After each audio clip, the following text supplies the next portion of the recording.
Are you tired of watching shows that only give you general social media theory and expect you to figure out how to apply it to your own industry? Join us for this week's episode of Social Chatter, the industry's longest running social media marketing news talk show. Not only will you learn the latest breaking news, but you'll also gain practical advice on how to apply it. Now here's your host, Christian Karasevich.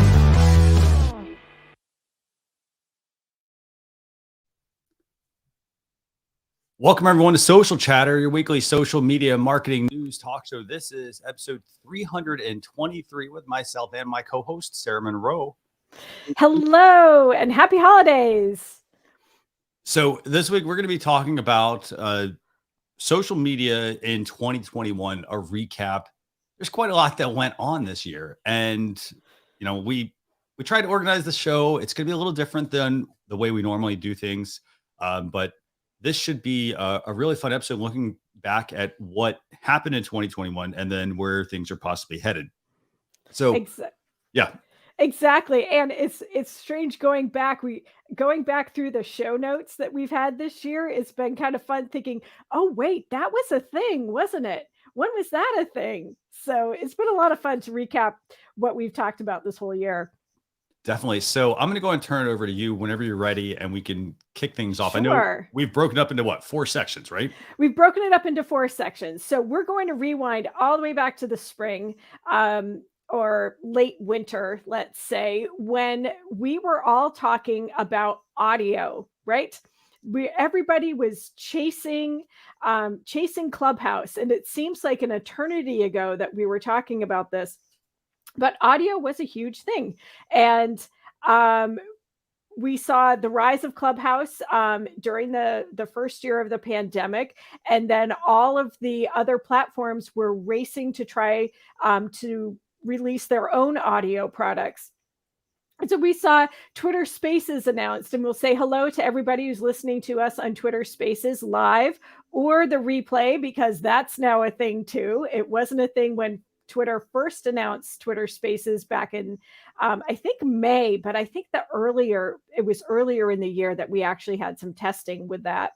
Facebook also started testing audio rooms. I mean, has anybody seen that go anywhere this year? Good question for all of us to talk about. And then Spotify also starting green rooms so that they could have sort of that live interactive, almost radio-like feel to Spotify. So we've seen a lot of platforms try it. We've heard some rumors that some others will, like Reddit. I don't think we heard anything about LinkedIn. I didn't see anything in our show notes about that. But audio was a thing.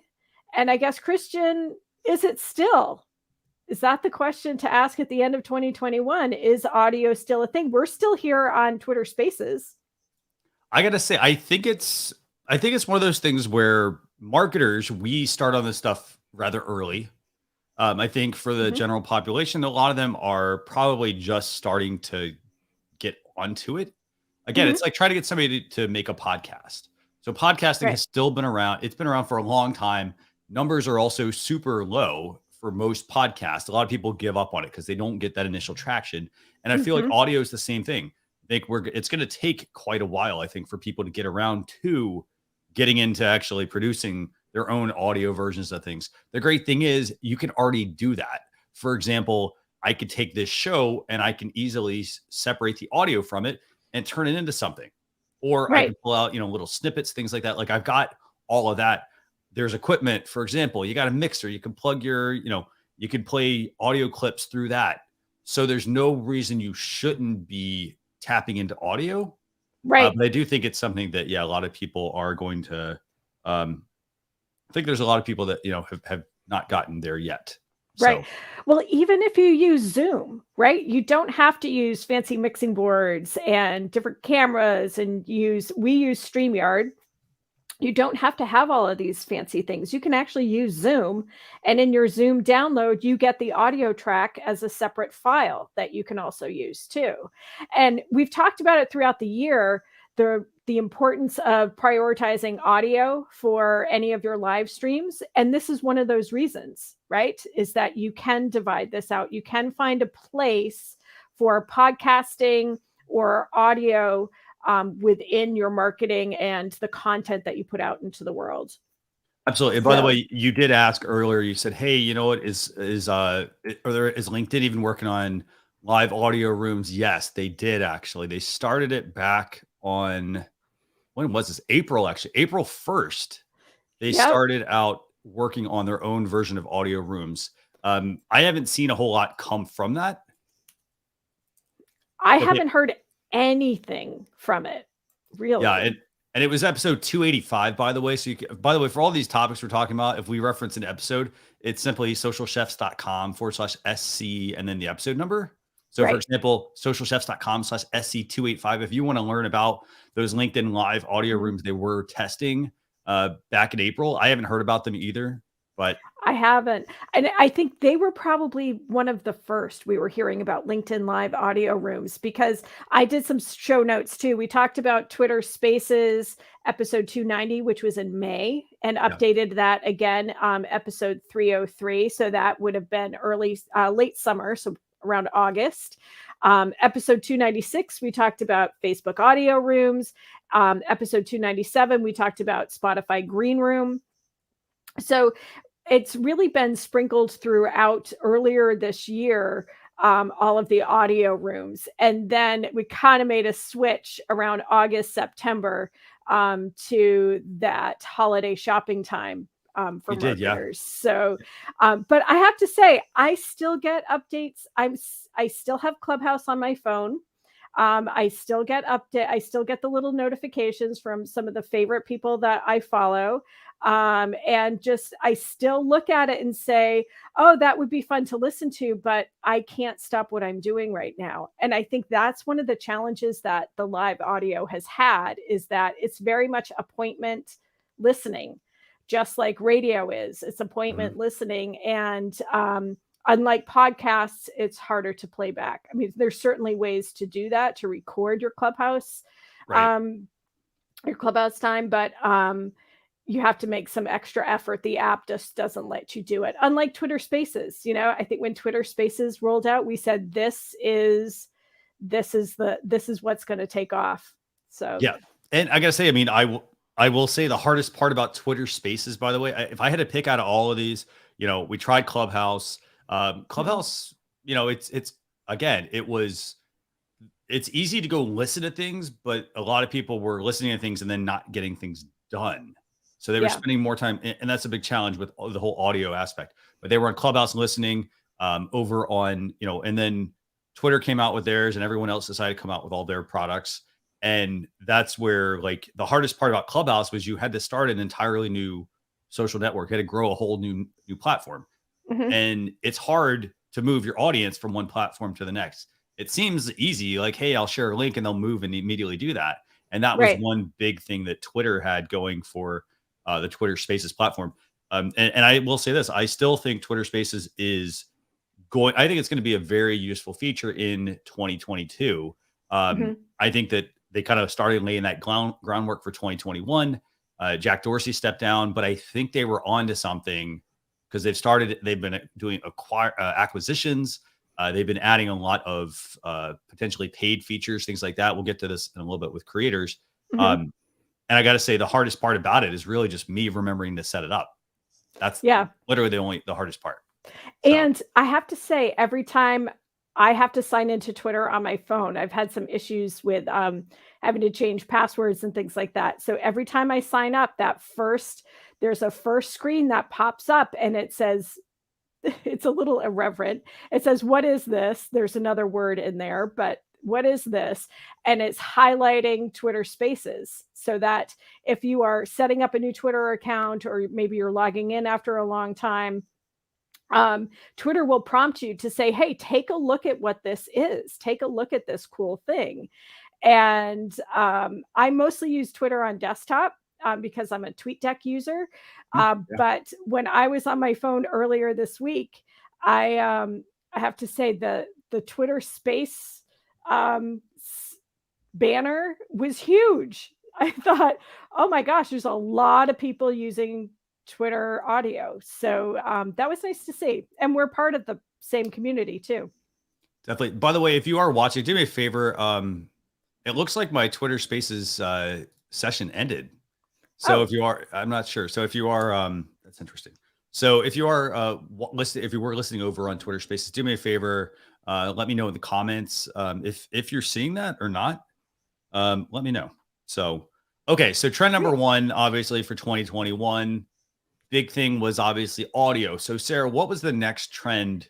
Next trend, and we're part of that trend, right? Is live video, and we've seen the beginning of the year, Instagram basically said, we are becoming a video app. And that just threw everyone into a spiral, right? And ever since we've seen every single platform release something new about video. And a lot of it has been short form video. So, so we've seen everybody really race for TikTok, right? We've seen new features come out with YouTube where you can actually very easily clip down your own YouTube videos or someone else's if they've given permission to quote unquote clip, so that you can make a quick YouTube short. YouTube shorts really, I think I saw them toward the end of 2020, but really saw them in my feed from the very beginning of 2021. And of course, Instagram Reels had been growing. Facebook announced Reels. Facebook announced Reels back in October, so kind of late to the game with this short form video. Whew, mouthful there. But all along the way, Instagram has been revamping their tools, adding tools, things like just this last week, they were explaining a more in depth how you can do visual replies, so you can take comments from your audience and then make a reel from that. Of course, TikTok has just been gaining speed all along with releasing new live products, new ways to collaborate, and of course, adding some monetization. We're going to talk about that a little bit later in the show. And even LinkedIn getting into the game. LinkedIn got into the game with more live, opening up a lot of their live features to everyone. And that happened just in the last month too. So lots and lots of people getting into the short form. We do have to give a little bit of a rest in peace to some of the shorter form content on Twitter and LinkedIn. LinkedIn gave up on trying to push stories. They had started that, I want to say, earlier in 2020, but decided maybe even 2019, but really decided in 2021, we're going to give this up. Twitter tried fleets. I think it lasted about 4 months, right? If I'm doing my math right. And they just said, yeah, the people aren't using it. It's not getting any traction. We aren't the place for this short form video. So, it's been interesting. It's been a wild ride to see all of the things that have happened with live video, live shopping. Christian, you do a lot of live shopping shows and Amazon Live content. So really, video, we've been hearing for, I don't know, since 2016, that video was really going to take over. And it really has. It's taken about 5 years, but it's here. It's everywhere. If you go through if you're like me, I was saying yesterday, if I have volume on as I'm going through my Instagram feed, it's loud now. It is not quiet. And even when I'm going through my YouTube scroll, right, just looking through my subscriptions or recommended videos, everything is starting to play. At least the volume's not on, but everything just starts to play in the previews to try to draw me in and click on that video and watch it through to the end. So what do you think, Christian? You're on live video many times a week. We have this show as live video, and it's just getting better and better. The tools are just getting better and better, I think. The tools are great. The biggest thing I think people have to remember is it's not about volume in terms of just putting out like tons of video clips. It's about putting out quality content, squeezing out as much juice as you can from every piece you make. Mhm. Whether, and what's really fascinating is that like out of all the stuff that kind of has happened this year, I think that even though it's new but old, Mhm. I think live shopping is going to be like the trend. I think that's what we're going to see in 2022. We've seen it, people have started to get more involved with that, but I don't think that, a lot of people aren't doing it. A lot of people aren't on Amazon doing a live show on Amazon, for Right. example. A lot of people have not like gotten into making shoppable videos. The things that the thing, like, it's not just about like as a business owner buying the product and using it. It's like, what's your passion, right? And then the video is just a medium for you to be able to to talk about that. Mhm. And so, I like the direction things are headed. Um, I think the hardest part about it is that most of the platforms, if you really think about it, they're all becoming the same. So they're all Mhm. chasing. In the case of, like we said, hey, for audio, everybody was chasing Clubhouse at one point, and now we feel like that's kind of flipped to Twitter, with Twitter Spaces. With video, everybody's chasing TikTok. Mhm. As TikTok being the next thing, but it's like, well, who's going to be the one that stands out and does something Right. different? Because at some point, people are gonna flip and they're gonna want to go to something else. Mhm. Um, Well, it's funny you say that because just this week we have a news piece. We are going to thread some news into our recap for this show. TikTok announced that they are testing gaming on the desktop. So this is the first time that we've seen TikTok follow someone else, right? And there might have been one other time, but for sure, this is the one that they are following the longer form content. And I think part of it is, um, I've seen anyway, a lot of TikTok creators jump over to YouTube and start YouTube channels where they can have longer form content. They can have more commentary and maybe some more interaction. I think some of them went over to YouTube because YouTube was first to start with some monetization as well. But they really saw that their audience wanted more from them, wanted to see more from them than they could just do in a very short video. So yes, that's one piece of news this week is TikTok testing gaming on desktop apps. So yeah, it's gonna be um, interesting to see how that one works out. yeah, But then, the other side of things, I want to actually make sure we address a few of these comments, by the way. We got yeah. some really good comments. So Natalia is saying, hey, if you think Instagram is slow, LinkedIn's the slowest in implementation. They wonder why it fails when they open to the public. Again, LinkedIn's been slow. Like we talked video, LinkedIn Live has been a very slow rollout that they've done, over the year. And there are people, there's people that have taken, they've had to apply 5, 6, 7, 8 times, like just to get approved. And then once they get approved, then it's, and then like a lot of times people forget that they've even applied.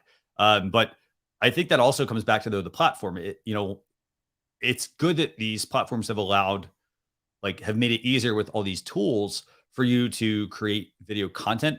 But at the same time, they also are like in YouTube, we've seen this with YouTube as well.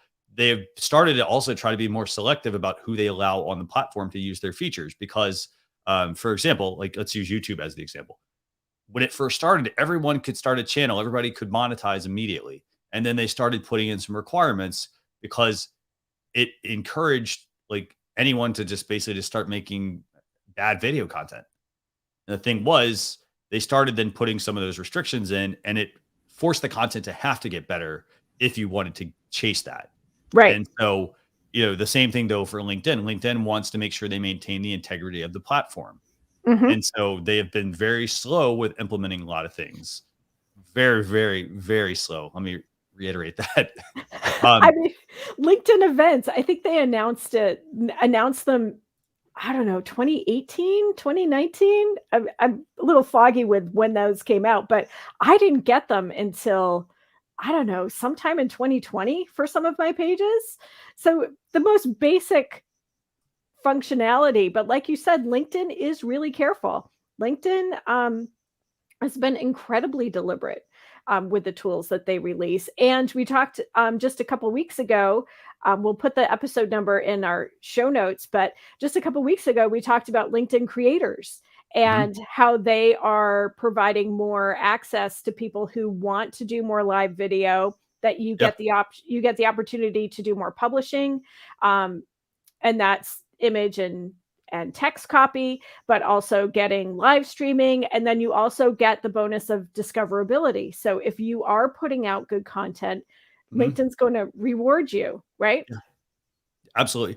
And I want to also stick on this video topic for a minute. So we had a good Mhm. question from another question from Natalia. She said, "Hey, in talking about live shopping, because we said, hey, live shopping's been kind of coming throughout the year, and now it's starting to build because obviously the holidays are here. Live shopping is interesting. She says it seems sketchy though. I'd love to know, Natalia, what do you mean by that? Like, why does live shopping seem like that? Because I mean, if you really think about it, if you go back in time, I guess in a way, QVC, Home Shopping Network, Mhm. those those were live shopping as well, except you were watching a TV show or a TV program, and you were calling in, for example.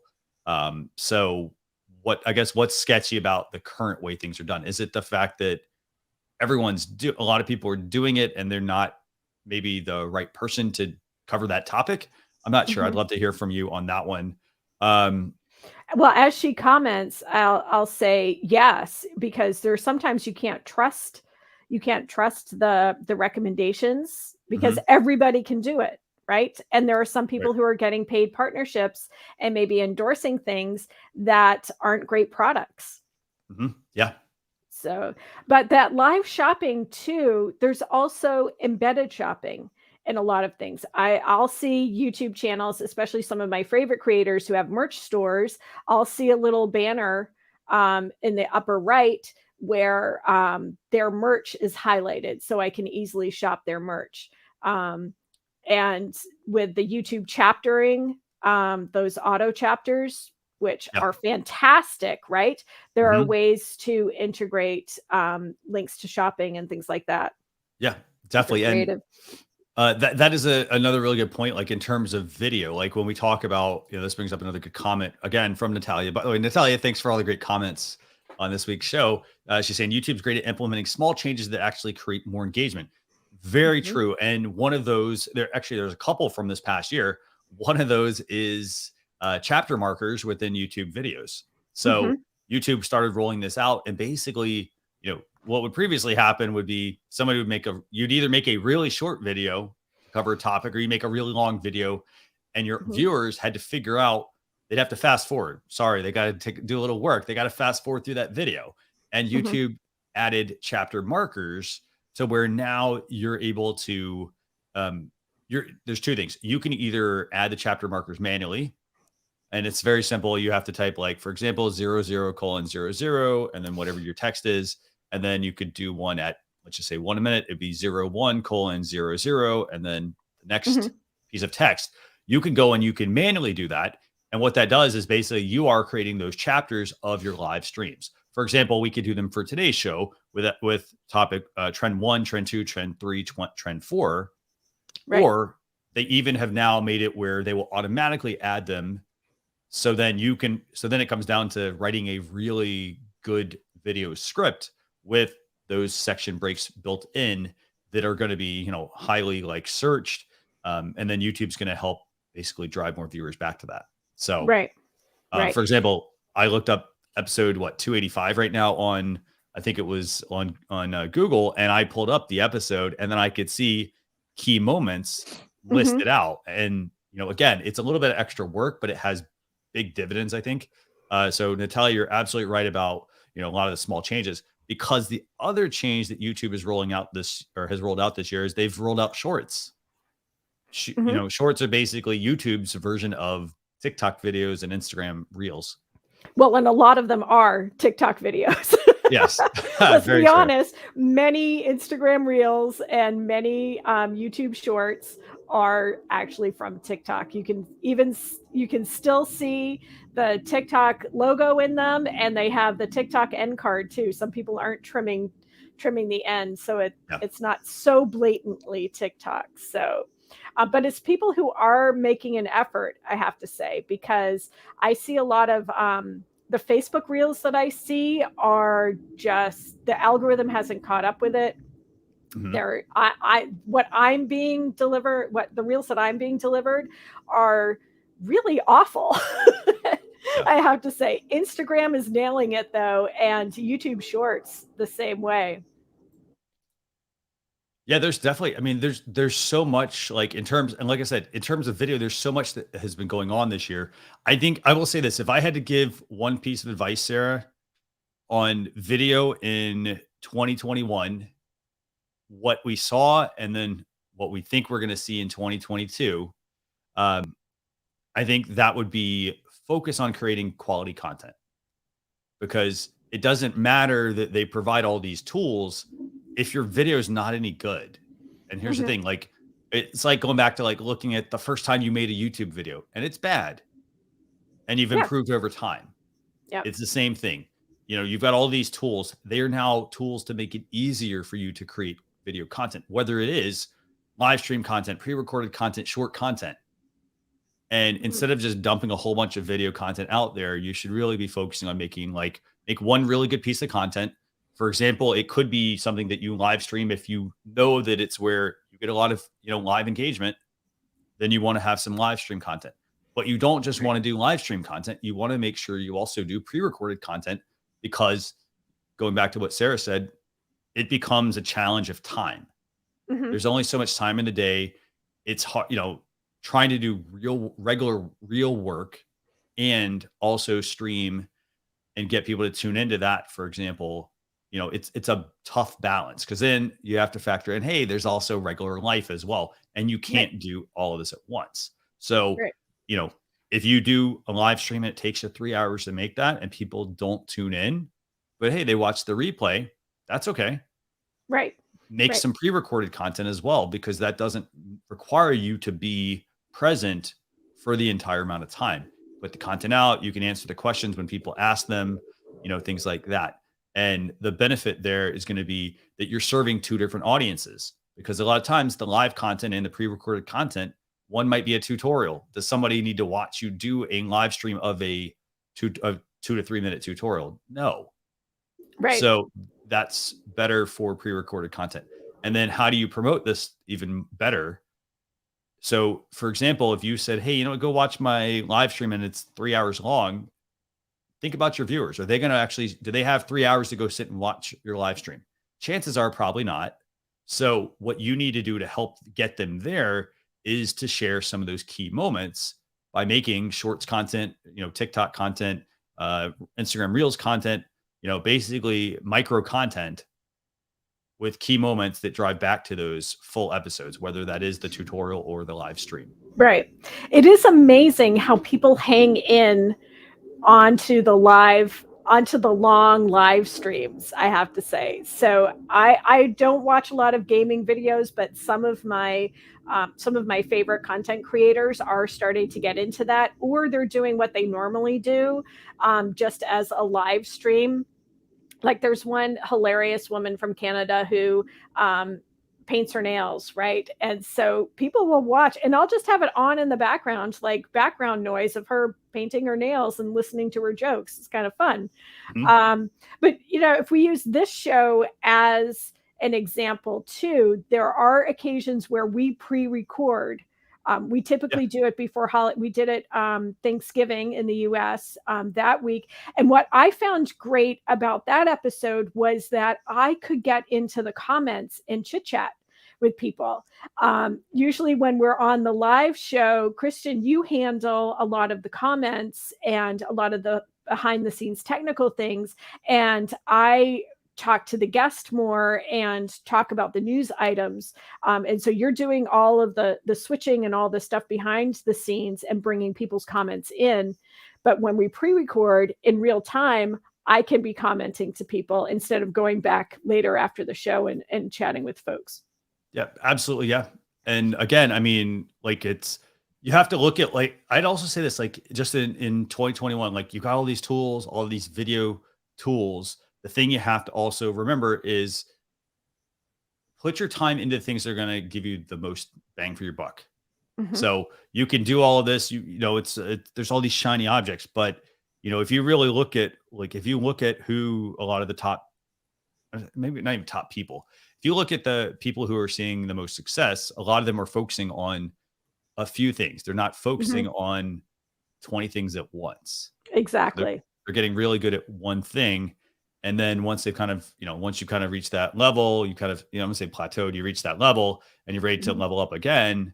That's when you take on something else versus trying to do 20 things. Like, yeah, you do 20 things at once for maybe the first, 1 to 3 months and see where the success is. And then you start to whittle that down to other things, so that you're not doing those things that like really aren't driving the most traffic for you. Right. Or is there a creative way? I have a friend who runs a corporate gift company, corporate gift and print production, print management, things like that. So it's a lot of behind the scenes things. She's mostly B2B, not really out on social media in the public to the consumer. But this week, the end of the season, when she does a run of corporate gift boxes, she usually does a few extra, right? So she realized, wait a second, I've got these great boxes here. Why don't I see if any of my friends or any of our followers on our corporate channels will want these? So she put together these stories that gave you what was in these boxes and a price tag if you wanted to buy a box and then just pick them up at her office. So I thought that was genius, right? Yeah. And this was a person who used to own a retail store, and once a week she would do a Facebook Live and talk about the new products in her store and sort of walk you through to encourage people to come into her store. So I thought that was a great use of video. And short form video and stories to get her message out. Yeah, definitely. So there's going to be a lot more creativity, and I think when you said the quality over quantity, the platforms are going to get wise to this. YouTube's done a really good job about sorting out what is good quality short content. Instagram doing a great job too. But Facebook's got a long way to go. Really Very long true. way to go. Yeah. And there's a really good comment from NLTMW. They're saying, and this is in regards to TikTok content, but it plays off the topic you just said, which is, isn't there a potential copyright issue with using TikTok content as a short on YouTube? The answer, yes. So, well, at least it was on Instagram. Yeah. Instagram, if they had the logo, things like that, they basically would deprioritize it. Right. But they're coming through. They're breaking through still. People, it was earlier in the year, Instagram said, we don't want to see it. Their bots could find it. Their algorithms could find that TikTok logo in. But I think it was a little premature with Instagram saying, yeah, we're going to take it down because I still see it. Yeah. And YouTube, it's still bleeding through on YouTube, which really surprises me. I would think that, but I really haven't heard. Have you heard YouTube say anything about not doing it? I've not heard them not. I've not heard as much about them. It's been more about what do you call it? It's been more about Instagram not wanting. Yeah. But here's the thing, again, going back to his point, not to mention TikTok seems to ignore copyrighted material issues versus YouTube is more strict. Again, it also comes down to, I think, the maturity of the platform. YouTube has one of the most sophisticated, like engines basically to sniff this stuff out. Yep. So here's the thing. I mean, it still comes back to this. Instead of taking, a lot of people try to take the shortcut. They try to make one piece of content and just repurpose that one piece of content, that one little short, that one TikTok video. Instead, you need to think about the big picture, which is, how do I record this full thing to begin with as, let's just say it's a documentary or a much longer piece of content, and then pull out those snippets, or have two phones, for example. One of them is filming the regular stuff, and one of them might be filming some of the reaction things, stuff that would go on those platforms. And there are programs that do this sort of thing as well. They will take that full piece of content, and then they will have the ability to use like AI to automatically clip for like, TikTok, for example. And so it does tracking, things like that Yeah. as well for you. The Kamua app, we talked about that. Yes. And it's awesome. I have to say, I was just talking about it yesterday, where we had more of I'm working with a team that had more of a documentary style, like 6-minute video. And we're talking about, well, how are we going to break this up into reels? Because we really want some engagement on Instagram with shorter video. And I'm working with some folks in academia. So these are film study professors who are putting these videos together, and they popped into Kamua. They're like, this is great. And so within an hour, they had 6 videos for us on the content side to push out. So I think the tools are getting much more sophisticated. I say, personally, I find trying to build a reel on my phone for Instagram gets very frustrating. And so I am familiar with using Canva for video editing. I'm also familiar with using Adobe Premiere Pro, and I use another video editing, which I find a nice light in between version of between Canva and Premiere, which is called Wondershare. We talked about that too, Filmora by Wondershare a few months ago. Yeah. And I tend to go into those. I just like dump it all into there. I can add layers. I can do what I need to do, right? And then I can send it out to the different platforms. Definitely. Okay. So we talked, audio. So I'm just going to give a quick rundown. Yep. We talked audio, throughout 2021. We talked video throughout 2021 with all the new video tools, new formats for video. What's the third trend that we've saw in 2020? Well, it definitely filters right. It flows right from what we were just talking about, tools, right? And that is that we have seen an explosion in support for creators, right? Whether that is we've seen marketing guides from everyone from LinkedIn to Pinterest, to Instagram, everybody has put out marketing guides, especially for holiday shopping this year, but also just general marketing guides, which has been a great support, especially for new people. There are a lot of people who work in social media.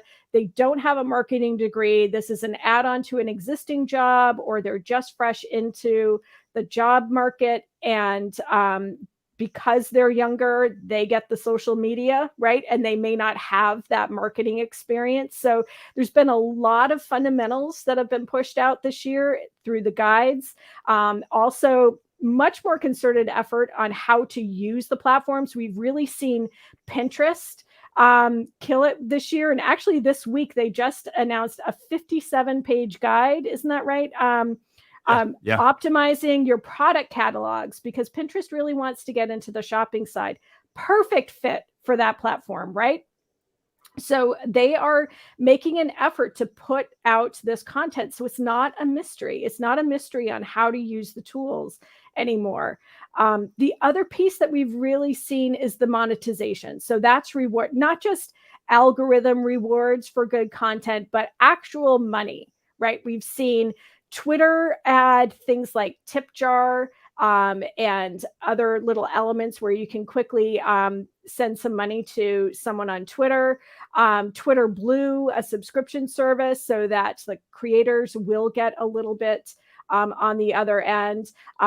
Instagram's affiliate program and channel monetization, that happened early summer around June. Facebook started implementing some things, I want to say in July, with Facebook Bulletin. I haven't seen Facebook Bulletin be monetized yet, but certainly a lot of good content coming from there. And we expect that may be the next thing. Facebook Stars has also expanded too. That's where you buy stars and then you can distribute them to your favorite creators. YouTube has they have super chat. There's another super, and then they had super thanks too. So there are all these super things, super ways to reward YouTube creators that you want to send them a little bit of love and actual money, right?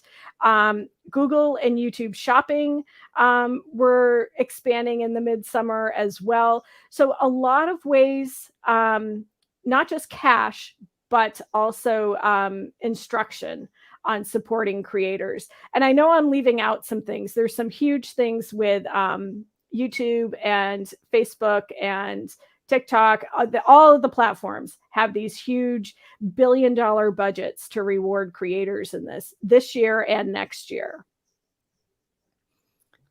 Yeah, there's definitely a lot going on in terms of just creators in general. I mean, I think the key thing you highlighted, and I like that you highlighted this, is that it's about the monetization aspect. It's ways to support creators outside of just the standard merch or going and buy somebody's course or things like that.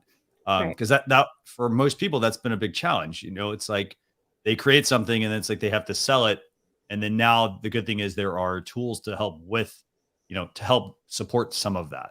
Now, I don't know, overall, like, how do you feel? Like, do you support a lot of creators in that sense, or like? Yeah, I do. I've used Patreon mostly because that was one of the first things out there. Patreon, you can have a monthly renewing subscription to a creator, or you can just say, hey, that was a great piece of content. Here's $5, right? Or I found this really valuable. We use Buy Me a Coffee. For this show, folks can quote unquote buy me a coffee, send us a little tip through that. So there's lots of ways, even Venmo, you can send some love to someone. I think it's good that we think that the internet is always free, that everything should be free. We grumble about paywalls, but it's nice to have this very quick, easy opportunity to send a little bit of love and reward people for the content that they're putting out there. And again, that gets to the quality. You have to have quality content for people to send those super thanks or a star or a coffee to you.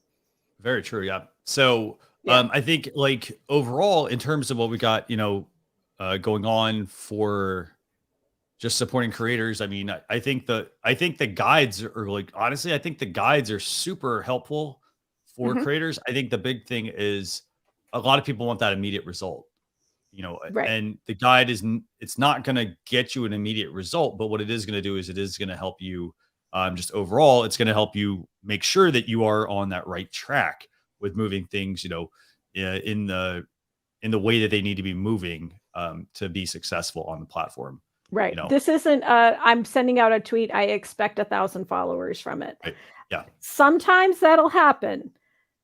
99.9% of the time it doesn't happen.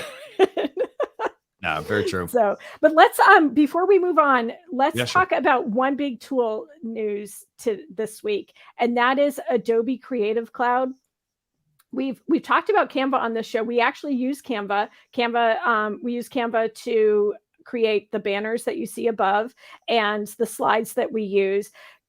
Adobe is now moving their products to a mobile and web app, and it's going to be free. So it's going to be arguably probably lighter. So you won't get all of the bells and whistles that you get with Adobe Creative Cloud through their mobile piece, because they are offering it for free. And then there's a paid version. There's a free version, I think a $9.99 US amount a month, or an annual subscription of $99 a year US. And if you subscribe to, say, just one of the programs, like you have a Photoshop license in the Adobe Creative Cloud product, you will get the web app for free, the web and mobile app for free. If you have all of the Adobe Creative Cloud package, then it's included in your package as well. So this is, I have to say, a long time coming, and it's a reason why I use Canva so much, is that there are times where I'm not on the computer that has all of the Adobe products logged in. And I have to say, it is a huge resource suck my laptop to use some of these programs, and requires me to restart everything after I use like Adobe Illustrator, right? Yeah. So having the web version is going to be a game changer. Like today, when we started this show, my main laptop decided it needs to update absolutely everything for an hour and a half. And so I had to switch to just a very stripped down laptop that I have, or even an iPad, right? So there's times where we don't have what we need with all of our programs on it. And we need that lighter version. We need that mobile app or the web app. Yeah, no, very true. And I will say this, going back to your like point, the fact that everything is going into the cloud it's kind of nice. Mhm. That things are going into the cloud. Hopefully that means that, a lot of those companies are handling some of that processing, because that is the one thing, like when you do run things natively, it uses the local machine to do that. Doesn't have to have really good internet to make it actually like happen fast. Mhm. Um, and in this case, but it is good to see Adobe's finally getting in the game with the Creative Cloud Express. Again, it's basically help empower more people to be creators. And you got to think of it like this. A lot of times we get these programs from Adobe and they're great products, but there's also often a steep learning curve. And that's why people do gravitate some towards some of those services like the Canvas, for Mhm. example. In this case, hopefully now they're going to gravitate towards that Adobe Creative Cloud Express tool, because it is, Right. I think, going to also offer some of that, ease of use that people may need. So Exactly. I still hold hope that this little iPad can become my traveling laptop, that I don't have to bring all of my gear with me. I'm still not sold on the tablet. I mean, Yeah. I think having been an iPad 1 user, I think Mhm. they're good. But I think like there's still some shortcomings of them. Yeah. So yeah. Yeah. Like, you can't use this. You can't actually use, well, You hold on, you It's a can use mouse. those. Yeah, You can just a use that. mouse. Yeah, you can use that Yeah. with it. Yeah. Well, So you also need the attachment, you need all the stuff. It's like, come on, yeah, you people. might as well Let's just make have it the laptop by the time Might as well yeah. just have the laptop. So So okay. we're seeing that. The other thing, Meta has announced something kind of fun, maybe you can play with over the holidays, is that they're announcing that you can animate children's drawings, so you can upload it. It's an AI tool, so that maybe you can add some fun to some of the illustrations that kids in your life have made over this year. So maybe something to check out. We'll link it. We've tweeted it out. We'll also link it in the show notes for the blog post. Okay. So the last area that we saw for social media in 2021 Mhm. is inclusion, accessibility, and safety. Sarah, I'm going Safety. to turn this over to you. Yeah, sure. So we saw this. So when we talk about this, earlier in the year, we saw a lot of platforms announce or add ways to add pronouns to your profiles, so that's a little easier to be inclusive of the LGBTQ community, so that you don't have to ask as part of your profile. I'm one of those Zoom users that I have my name and my preferred pronouns right next to my name, so that people who may use other pronouns feel comfortable sharing theirs and know that I am open to that. So it's just been a great way. They did this very early on in the year. LinkedIn, Instagram. There's another one that I'm forgetting and I didn't write down in my notes, but it's a great way for more inclusion. There are also the accessibility piece. We didn't talk about in the video piece on purpose because I wanted to save it for this section, but the captioning on video has been incredible. YouTube especially has rolled out a lot of great captioning tools, so that it just happens automatically and you can go in and edit. They always did a little bit. It was just a little more cumbersome to try to edit your captions, but now it's much easier. And of course, there's other services that do that as well. Instagram Reels has also added captioning and voice to text, which is awesome. And we've also seen some podcasting. I've forgotten, Christian, you may have to jump in here, but some captioning for podcasts as well, so that folks who are deaf or hearing impaired can be part of that podcast community. And safety has been paramount.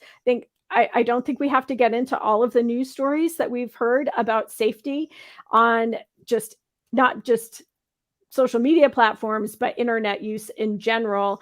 And it's been a big trend, long time coming, absolutely needed. where people who own accounts can control who's following them, taking down comments, blocking people. There's just a lot more ways to create a healthy online community around your accounts, and keep the bad actors out of your accounts and your community, and maybe scare off other people. I have to say, when I get one of those malicious comments into a comment thread on a post that I've made for a client, it just shuts down everybody right away. So it's going to be great to have all of these safety pieces in line into the coming year as we learn more and more about what we're going to be able to do.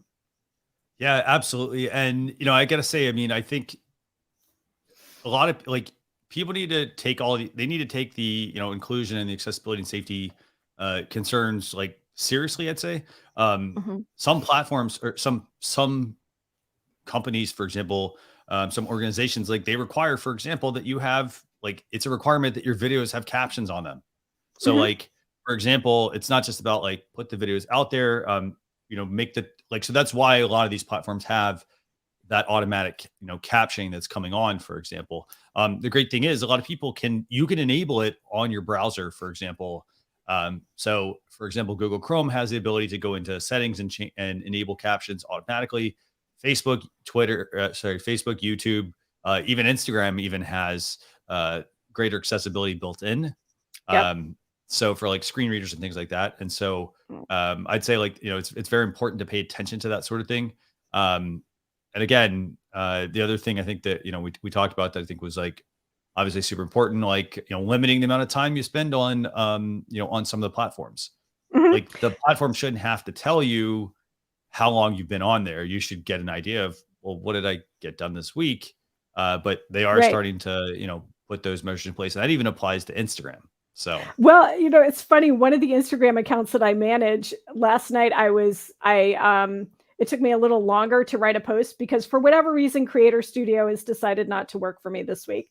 And an alert came up and said, you spent 5 minutes on Instagram. It's time to take a break. It also gave me the option to extend the time, if I want to change my daily time on Instagram, I can. But I had to chuckle when that popped up. So given how much time I collectively spend on the app. But yes, for sure, that's happening. I think if anybody like me has worked in the nonprofit sector for a long time, these accessibility pieces we've had to do all along, right? There are actually some in some parts of the nonprofit industry, for example, the arts and humanities, we've had to have all of these accessibility things in place for years. I want to say it's going back to 2008, I think, when the National Endowment for the Arts is a funding source in the United States. And if you were getting money from the NEA, your website and all of your social media had to be ADA compliant and had to follow a lot of standards, even down to the color contrasts that you use, because they would check all of their grantees to make sure that you were being accessible online. So it's great to see that everybody else is recognizing that importance of having an inclusive online community as well as an inclusive offline community. Definitely. So again, that's just some stuff to pay attention to in stuff that's happened in 2021. I want to take one question real quick from our viewers, and then I know we had a couple of fun accounts that we want. We aren't going to talk about 2022, and that's because that's going to be next week's show. Next week, But we had a question from Video for Bosses. What are your thoughts about Reels replies on Instagram? What do you think? Basically, they were visual replies that would pop up. Visual replies. Yeah. So this was announced, I want to say 2 weeks ago. And it wasn't until I watch the tweet. I'm like, why do I have to go to Twitter to find out how to use things on Instagram? But that's the way life is right now. So our friend, the VP, why is his name escaping me? But he basically said this is how you can use the visual replies. I think it might be fun to use. Again, I'm finding Reels just difficult. It's a steep learning curve of where are all of the buttons. It's like all these hidden features that you have to explore and spend a lot of time trying to figure out. I think for some folks who have a very engaged Instagram community, responding to things or asking people to ask you questions, and then you can create reels from that. You can take their comment, what the visual reel is, you take their comment, and then you can pull that in. It sort of overlays on the reel that you create and answer that comment or respond to that comment. It could potentially be a great engagement tool. I think it's going to take some time for people to learn how to use it. So here's what I actually think is going to happen with that. Yeah. Like, as you're kind of telling me about this, what comes to mind, YouTube. Mm-hmm. So, again, you've got super stickers, super thanks. I have a feeling that Instagram is going to make some sort of monetization play there. I think with that video for bosses, because at some point, like, it's great that you get this great visual that pops up on your Reels content, right? But I would not be surprised if there becomes some sort of monetization thing there, because I think what's going to happen is people are going to have to pay to play, is what I think is going to happen, i.e. person's creating the Reels content. I think at some point the replies, if somebody, I think they'll end up paying hey, we'll give you, whatever is a couple cents, however Instagram decides to roll that out. I think it'll end up being something like along the lines of what YouTube does right now, where, a lot of times when somebody people pay to get their stuff seen. Mm-hmm. And I think that same trend is going to roll over to the Reels replies. So, yeah. And it's Adam Mosseri. So if you want some of the news, CEO of Instagram, he actually puts out a lot of content on Twitter about what's happening with Instagram. And now this week, I think people were a little confused about the visual replies. So he explained that in a short video on Twitter. So we got another great comment from Natalia here. Instagram seems to be going monetization through shopping. Pay to play sucks. So they are, again, they're trying to get into the, everything is going to become shopping if you really think about it. As much as we don't want that, I think that's the direction everything's going to go. We've already seen it with TikTok.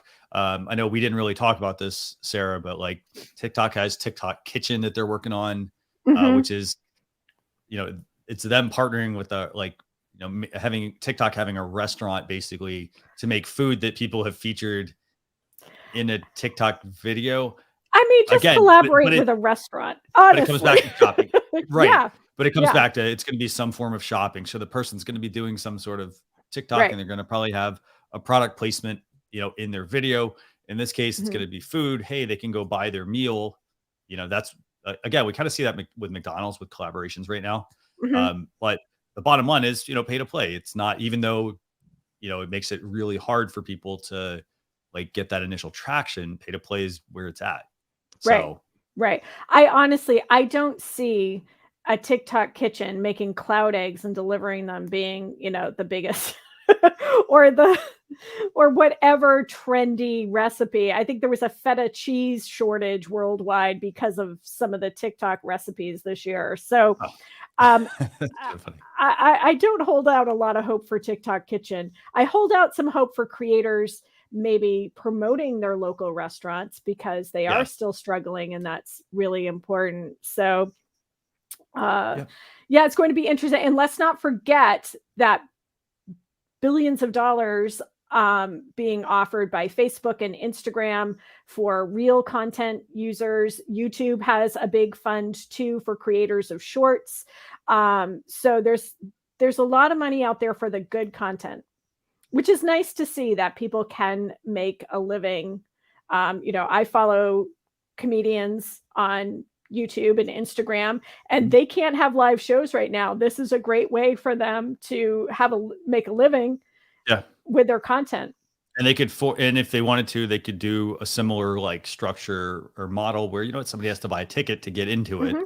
for Yeah. example, so they can gate the content, things like that. Yep. Yep. So on a lighter note, by the way, Much lighter note. Yes. so obviously Yes. that's all the stuff that happened in 2021.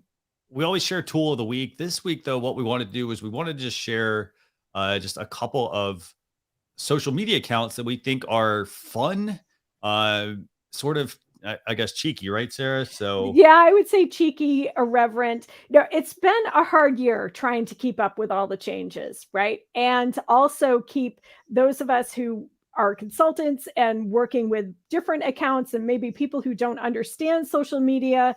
We're trying to keep up with all of the changes, right? I think Instagram had 14 changes in the last 6 weeks of the year at the time where, a lot of people are trying to push out their end of year things, whether you're in fundraising or shopping or, end of year services. So it's a lot. It's a lot. And so these accounts are a great release, humor, and chuckles so that you know that you're not alone, that there are other people struggling with the same things that you are. So these are some of my favorites. So here's our little holiday gift to everyone is to follow Work in Social, they said, which is at Work in Social, they said. I follow them on Instagram. And then there's another a great account that we found out from one of our guests. I think it was Christine a couple of weeks ago. It's called Sip Social Tea. So there's actually 2 P's in sip when you go to that Instagram account, Sip and Social Tea. It's a lot of fun. And then on Facebook, the Daily Carnage is a Facebook group. Hilarious. There are people who are asking questions. It is a community of social media managers and marketers sharing ideas, sharing things that they think are interesting or funny that's happening from the big brands, but also just, I don't want to say commiserating, but sharing their experiences and looking for support from other social media managers. So that's our little holiday treat for everybody, are some of these accounts that we find fun to follow. yeah, and I gotta say, I mean, just in looking at some of these, I just want to read just a couple of the ones on here that I think are pretty funny. Yeah. Again, you might find these interesting if if you work in social media or you're a social media manager. Let me actually find a really good one. Let's see. There's one that I'll say, it came from Work in Social a couple weeks ago. It was behind every big brand killing it on social media is a social media manager desperately trying to keep it that way. Let's see. So, yeah, here's a good one. Today, a marketing exec asked me to explain to them for the 484,987th time what the 20% text rule on Facebook was. I swear they think I made it up. Yeah. So again, 20% text rule on Facebook. Again, this is something that if you work in social media, you would get this. You also often get those questions as well about, how does it actually right. A lot of people just want magic to happen. Right. So why can't you tweet out the PDF? Yeah. I had that as a question. Why can't you add this attachment to Facebook? This was a couple of years ago. Well, they gave us a PDF. I'm like, yeah, you can't. There are just some things, like what part of 240 characters don't you understand, or 280 characters don't you understand? Yeah.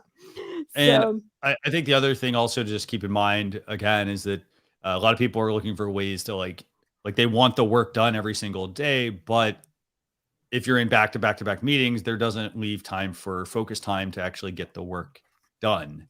And Right. so, that is just something to really keep in mind. So hopefully if you're a social media manager, you work in social media the next few days, hopefully you get some time off to kind of relax and kind of unwind just for a little bit. So yeah. Awesome. Well, this has been social media in 2021, a recap. Again, we talked about, I just want to give them a quick recap. And we talked about 4 key areas. We talked about, audio everything. We talked about video, just video tools, new formats for video. We talked about new ways to support creators, whether that's monetization guides to help guide them along and give them the help they need. Then we talked about inclusion, accessibility, and safety. Mhm. We're going to have, by the way, we're going to have a blog post that goes out over the weekend, socialchefs.com/SC323. It's going to have basically all this stuff along with some links to a lot of things we mentioned. My question, though, for you is, which of these social media trends from 2021 were you most excited about? Because there certainly was a lot of them. I don't know, Sarah, what was your favorite from 2021? What do you think? What was my favorite from 2021? Oh gosh, I think YouTube Shorts has been my favorite, mostly from an entertainment perspective, but also from the ease of being able to as a creator for a brand, being able to put out some short form video very quickly and easily. And what's great about YouTube is that you can link it too. So I can link it into an email, which email has been killing it this year. And so I don't have to send people to Instagram or Facebook to see a short form video. I can send them to YouTube. So I really liked YouTube Shorts this year. I gotta say, let's see. So my favorite, I want to say, I think the audio rooms aspect. I'm not entirely sold that Clubhouse and Twitter are like the answer. I like the product. I like what they've started to build. But I do like the idea of having an audio room. It does make me wonder, for example, how do podcasts fit into that? Because that's a whole nother, it's the same format. And in a way, if you're streaming it to a social channel, what's the point of doing a podcast, right? But I do like the idea of audio rooms. I'd love to be able to live stream the audio I'd love to be able to stream to a podcast platform. So to do a live podcast that's out there for people to be able to tune in and listen in a way, basically being kind of what social already is, but make it just for podcasts. So maybe to Apple Podcast, Spotify, and so forth. Right. Maybe we'll be on Spotify Green Room next year. Who knows? Who knows what will 2022 bring? But that's what we're talking about next week. Definitely. So, and speaking of, yes, next show, December 30th. Yeah. So I hope everybody has a great holiday. Again, if you have any questions, you can get in touch with us. So Sarah's at Sara Munro VT over on LinkedIn. And Sara, what's the one tip you give people if they want to connect with you? The one tip, the best practice about connecting with people, just in general, be polite and drop a note. So if you want to connect with me on LinkedIn, I only connect with people who I've written to or who I have met in person. So drop a note, let me know that you saw me on Social Chatter, and I'd be happy to connect. Fantastic. I'm Christian Karasevich at Social Chefs across all the social platforms as well. If you want to connect with me, again, if you connect with me on LinkedIn, just tell me where you found me. Again, Social Chatter or Launcher Live or any of the other things that I do, or StreamYard. But I'm at Social Chefs as well. With that, we will see you all on the 30th for a social media trends in 2022 show. Right. With that, hope everybody has a happy holiday, and thanks a lot for tuning in. Bye, everyone.